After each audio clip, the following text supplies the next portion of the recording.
Assalamualaikum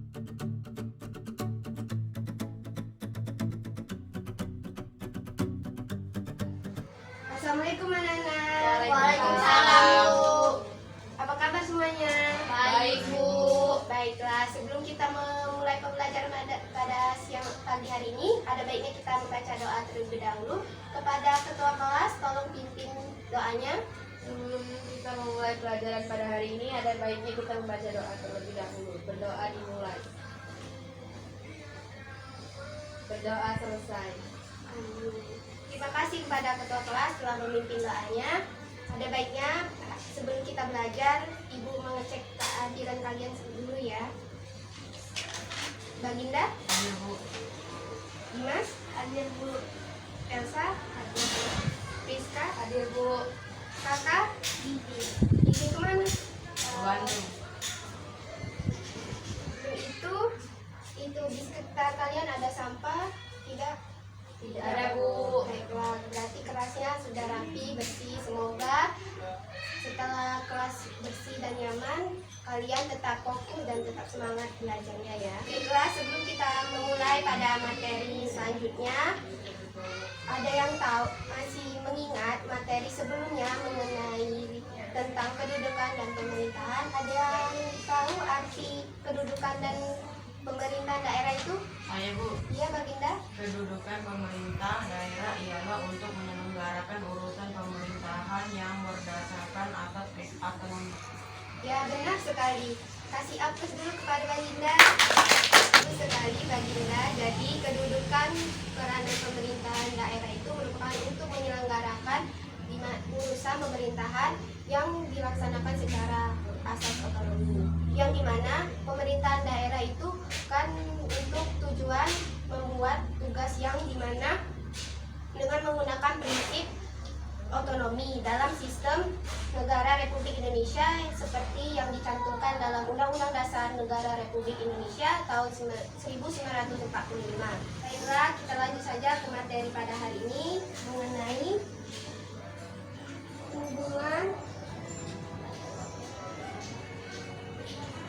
Adapun tujuan pembelajaran pada hari ini, yang pertama itu setelah menonton video pembelajaran, peserta didik dapat menguraikan materi mengenai hubungan struktural dan fungsional pemerintahan pusat dan daerah dalam menurut Undang-Undang Dasar Negara Republik Indonesia tahun 1945. Yang kedua, setelah mengikuti proses pembelajaran, peserta didik dapat menyimpulkan hubungan struktural dan fungsional dalam pemerintahan pusat dan daerah menurut Undang-Undang Dasar 1945. Yang ketiga, setelah mengikuti seluruh proses pembelajaran, peserta didik dapat menguraikan contoh atau bentuk dalam hubungan pemerintahan pusat dan daerah menurut daerah masing-masing siswa. Baiklah, kemarin Ibu telah mengirimkan video pembelajaran untuk pertemuan hari ini karena dikirim melalui WA. Apakah sudah ditonton semua anak-anak? Sudah, Bu. Baiklah, bagus kalian sudah menonton videonya. Yang belum, kita tonton dulu video pembelajarannya. Jadi, dalam sistem Negara Kesatuan Republik Indonesia, terdapat dua cara yang dapat menghubungkan antara pemerintahan pusat dan pemerintahan daerah. Yang kita ketahui, yang pertama itu sentralisasi dan desentralisasi. Yang pertama itu sentralisasi, yang dimana penjelasan telah Ibu sampaikan di PPT Ibu, bisa kalian baca terlebih dahulu.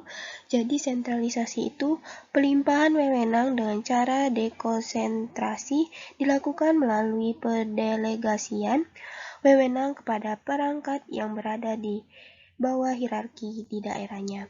Sedangkan desentralisasi bisa kalian lihat pengertiannya ada di PPT Ibu juga, bahwa pelimpahan wewenang dengan cara desentralisasi dilakukan melalui pendelegasian urusan kepada daerah otonom.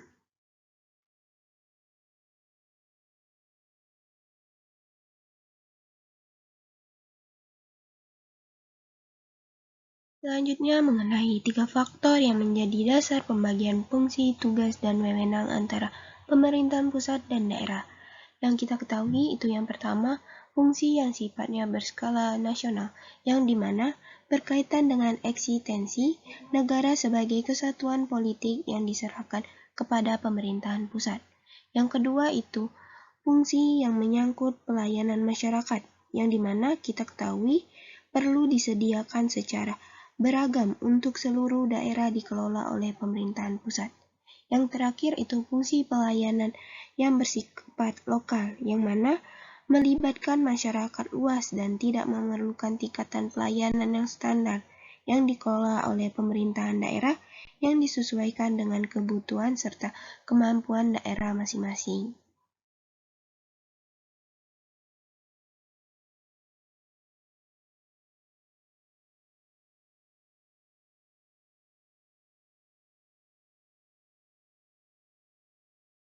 Berikutnya mengenai Peraturan Pemerintahan Nomor 84 Tahun 2000, yang mana anak-anak bisa melihat bagan peraturannya dengan jelas di PPT Ibu, disimak baik-baik ya. Itulah bagan Peraturan Pemerintahan Nomor 84 Tahun 2000.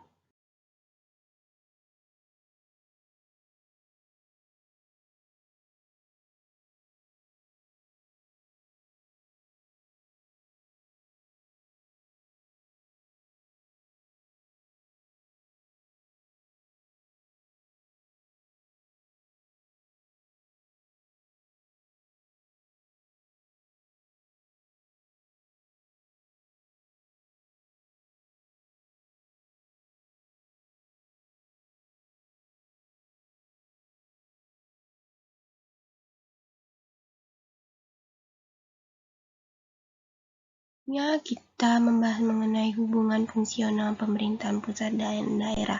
Di sini dalam fungsi ini memiliki 3, yaitu tujuan, fungsi, visi misi, dan misi. Tujuannya itu lebih ke mengarah melayani masyarakat secara adil dan merata dalam berbagai aspek kehidupan. Sedangkan fungsinya itu lebih kepada pelayanan, pengaturan, dan pemberdayaan masyarakat. Sedangkan visi dan misinya itu lebih ke mengarah ke melindungi serta memberi ruang kebebasan kepada daerah untuk mengelola dan mengurus rumah tangga sendiri berdasarkan kondisi dan kemampuan daerah itu sendiri.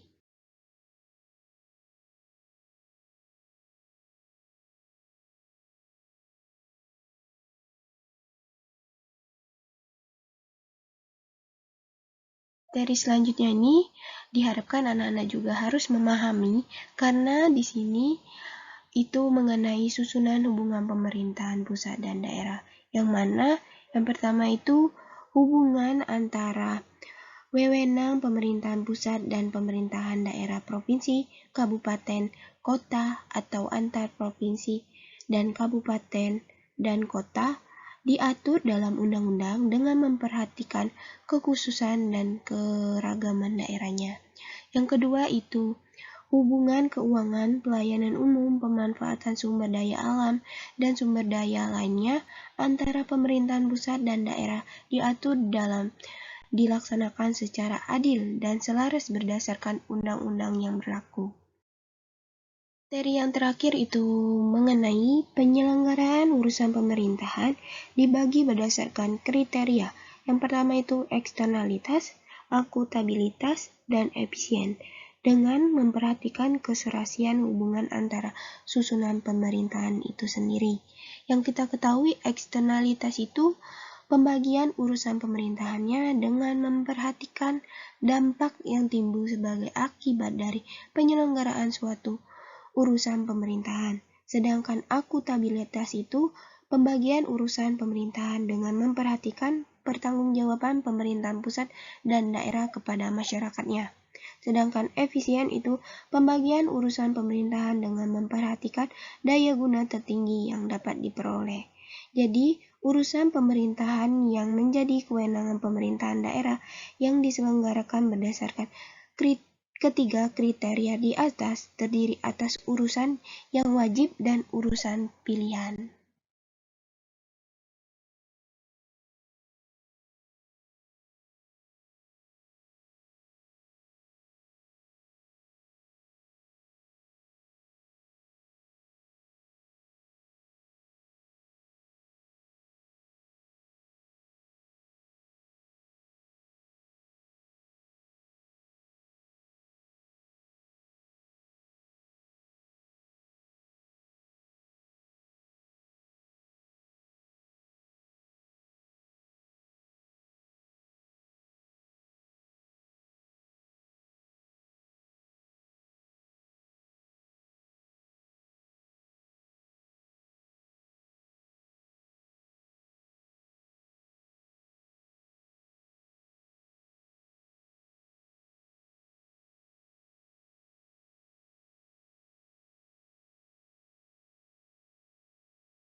Baiklah, waktu menonton video sudah selesai. Berarti anak-anak sudah memahami semua ya materi pembelajaran pada hari ini. Di sini Ibu ingin bertanya, ada yang tahu apa itu hubungan fungsional dan hubungan struktural? Ya, Elsa?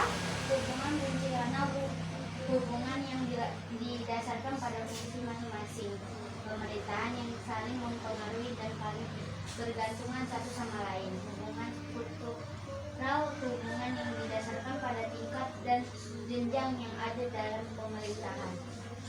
Ya, benar sekali. Kita kasih aplaus dulu anak-anak. Jadi hubungan struktural itu hubungan yang didasarkan oleh tingkatan jenjang pemerintahan itu sendiri. Sedangkan hubungan fungsional itu yang didasarkan oleh hubungan yang fungsinya masing-masing pemerintahan itu sendiri yang saling mempengaruhi satu sama lain. Baiklah, kita lanjut saja. Dari video pembelajaran Ibu tadi ada sebuah bagan yang mana bagan itu merupakan Peraturan Pemerintahan Nomor 84 Tahun 2000 yang dimana bagan itu menjelaskan struktur pemerintahan yang ada di Indonesia. Kalian sudah menontonnya kan? Ibu ada satu contoh di mana contohnya itu bupati dan wakil bupati serta wali kota dan wakil wali kota dilantik oleh titik-titik-titik di provinsi yang bersangkutan. Siapa yang bisa menjawab? Dimas, Bu. Baik, Dimas silakan. Gubernur. Ya, benar. Jawabannya gubernur. Jadi kalian telah menonton video pembelajaran pada hari ini. Adakah anak-anak Ibu yang belum mengerti dalam pembelajaran ini? Tidak ada, Bu. Bagus sekali. Baiklah, sebelum Ibu menutup pembelajaran pada hari ini, adakah anak-anak yang bisa menyimpulkan materi pembelajaran pada hari ini? Saya, Bu. Baiklah, Priska silakan. Kesimpulan materi pada hari ini, hubungan fungsional adalah hubungan yang didasarkan pada fungsi masing-masing pemerintahan yang saling mempengaruhi dan saling bergantungan antara satu dan lain. Hubungan struktural adalah hubungan yang didasarkan pada tingkat jenjang dalam pemerintahan, di mana saling berkaitan satu sama lain. Baiklah, kita beri aplaus dulu pada Priska. Benar sekali Priska bahwa hubungan fungsional dan hubungan struktural itu saling berkaitan antara satu dan lainnya, yang dimana hubungan fungsional itu yang dilaksanakan dengan fungsi masing-masing pemerintahan yang saling mempengaruhi antara satu yang lainnya. Sedangkan struktural itu lebih ke tingkatan jenjang, yang dimana contohnya itu pada bagian video pembelajaran kita, yang dimana diatur pada Peraturan Pemerintahan Nomor 84 Tahun 2000. Sedangkan pemerintahan daerah dan pemerintahan pusat itu saling berkaitan, yang dimana saling memiliki porsi masing-masing. Sebelum Ibu menutup materi pada pertemuan kali ini, Ibu ada tugas, yang dimana tugasnya itu berkelompok. Kelompoknya terdiri dari 2. Jadi Ibu bagikan sekarang ya kelompoknya. Baiklah, kelompok pertama itu kelompok Priska sama Elsa, yang kedua itu kelompok Baginda dengan Dimas. Jadi tugasnya itu kalian memberikan contoh mengenai hubungan pemerintahan daerah dan pemerintahan pusat yang ada di tempat daerah kalian masing-masing, yang dimana dikumpul pada hari Sabtu, dan link pengumpulannya itu akan Ibu kirim, yang dimana linknya itu dalam classroom. Apa ada yang ingin ditanyakan lagi? Tidak ada, Bu. Bagus sekali. Itulah Ibu akhiri pembelajaran pada hari ini dengan mengucapkan hamdalah. Alhamdulillah.